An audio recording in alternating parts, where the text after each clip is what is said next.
Shalom Aleichem and welcome to Machan Le'ira online smicha. One of the last mitzvahs in the Torah. Everybody knows that mitzvah Sefer Torah is the last one, but the one right next to it is the mitzvah of Hakhel. And the Rebbe Sichos, the Rebbe explains what's the significance that Hakhel, the mitzvah of Hakhel, and the mitzvah of Sefer Torah are the last two mitzvahs. And it seems to be that this is a tzavah, a last testament will that Moshe Rabbeinu is giving to Yeshua, what instructions that he will have to know when he goes into Eretz Yisrael. Now, the mitzvah of Hakhel is a nice, interesting mitzvah with many details, and it has some chidushei halacha. So I want to highlight some of the details of the Hakhel, and we'll get a general understanding of what the Hakhel is all about. First of all, the mitzvah of Hakhel is that the melech should read parts of the Torah during this season, during this time of Hakhel, and we'll discuss when that is. Now, some poskim actually say that there's two parts to the mitzvah, two separate mitzvahs. There's a mitzvah on the melech to read the parsha at this time, and there's the mitzvah on the people, the yidden, to come and hear. If the melech did not do the mitzvah, he did not read the mitzvah, or there is no melech, there's a machlekes achronim. The Minchas Chinuch talks about this a lot in mitzvah Tafrei Yud Beis. If there is a replacement for the melech, in other words, if there is no melech and there is a second in command type of leader, nasi or kohen gadol, could he step up to the plate and fulfill this mitzvah, or it's specifically a mitzvah for the melech? Now, as mentioned before, is the mitzvah of Hakhel applied today? So that too is a discussion, because Hakhel seems to be, as the pasuk says, that this is Mikei Sheva Shanim b'moyed Shnas HaShmita, at the end of the year of Shemitah. Only then, the Chag HaSukkos, after the Shas HaShmita, you fulfill the mitzvah of Hakhel. So there's some poskim hold that the mitzvah of Hakhel only applies B'zman She'Yisrael Shruyam Al Admasam, whenever the Jews are comfortably sitting on their land and they're not being controlled by any other foreign government, only then the mitzvah of Hakhel applies. Other Achraim say that the mitzvah of Hakhel basically is connected to the mitzvah of Shemitah. If the mitzvah of Shemitah applies, the mitzvah of Hakhel applies too. Who is obligated in this mitzvah is a very, very, very, very unique, because usually we know that the men are mechuyev in the Taryag mitzvahs, and the women are only mechuyev on the mitzvahs asay she'ein hazman grama. But a mitzvah asay she'hazman grama, which comes from time to time, women are exempt. Here, the mitzvah of Hakhel, even the women are chayiv Hakhel. It's a mitzvah asay she'hazman grama. The Torah clearly says Hakhel ha'anashim va'anashim. There's something special that this mitzvah, that even the women are included. Not only the women, as I said, that the poskim say, and the Rambam brings, that any woman who doesn't come to Hakhel, she is mevatel a mitzvah saseh, the mitzvah of Hakhel.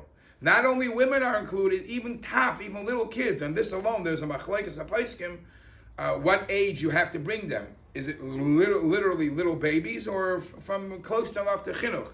But even kids are obligated in the mitzvah of Hakhel.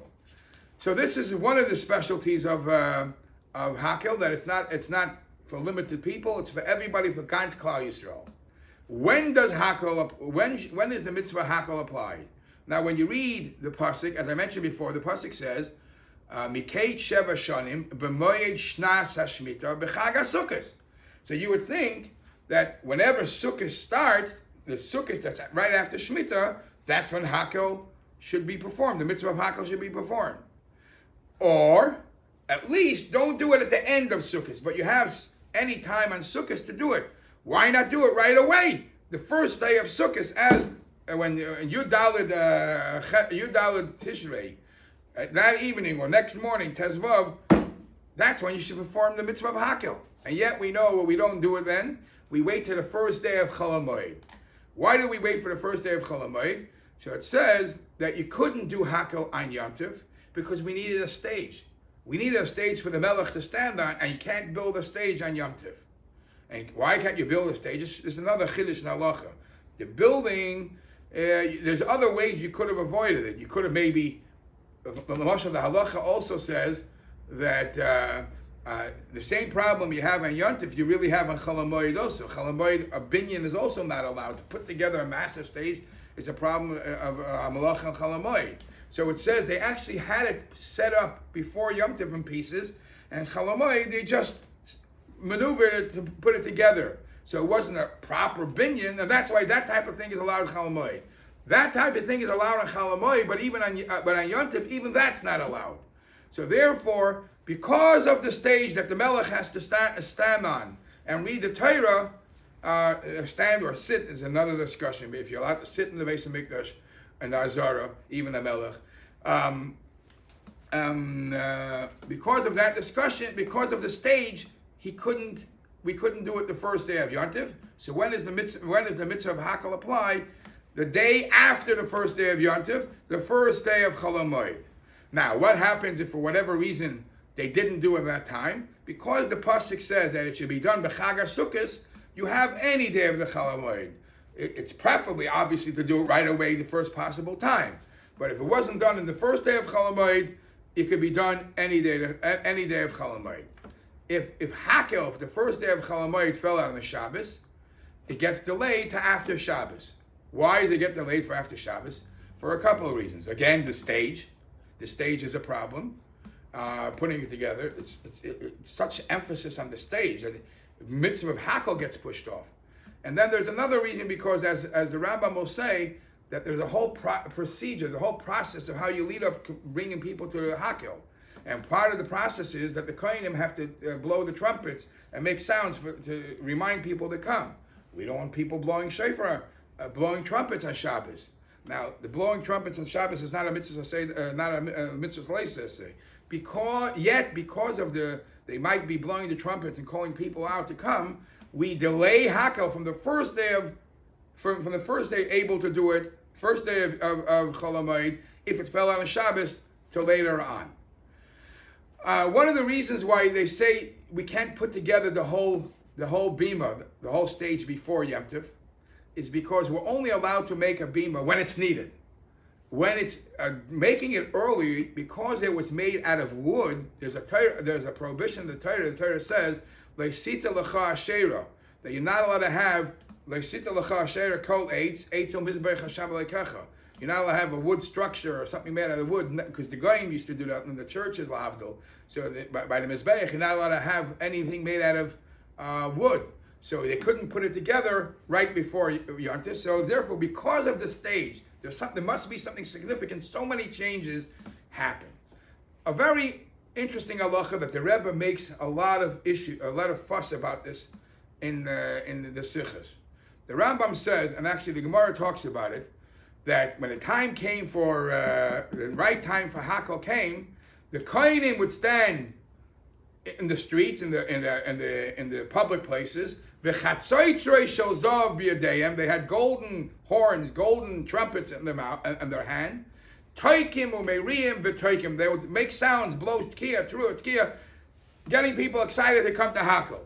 Comes the halacha and says, Kol kohen she'ein biyodei chatzoitra, oimrim doima she'ein kohenhu. If you see a kohen, what you who thought he was a kohen, is walking around, it's a regular day, and he's not holding a trumpet, he's not making excitement, it's time to go to Hakhel, he must not be a kohen. There must be something wrong. He's not a kohen. Because every single kohen at that time should have get invested, should have get involved, and blown the trumpets to encourage people to come. It was a great schar for the Anshe Yisraelim that they would be part of finding ways how the kohenim would have enough trumpets to blow and do this as part of their service.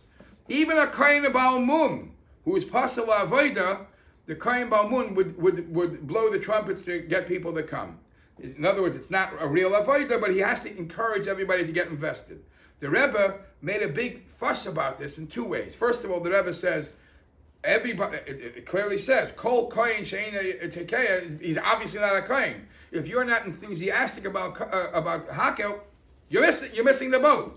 And the second thing the Rebbe changed, this mitzvah of Hakhel is really a one-day thing.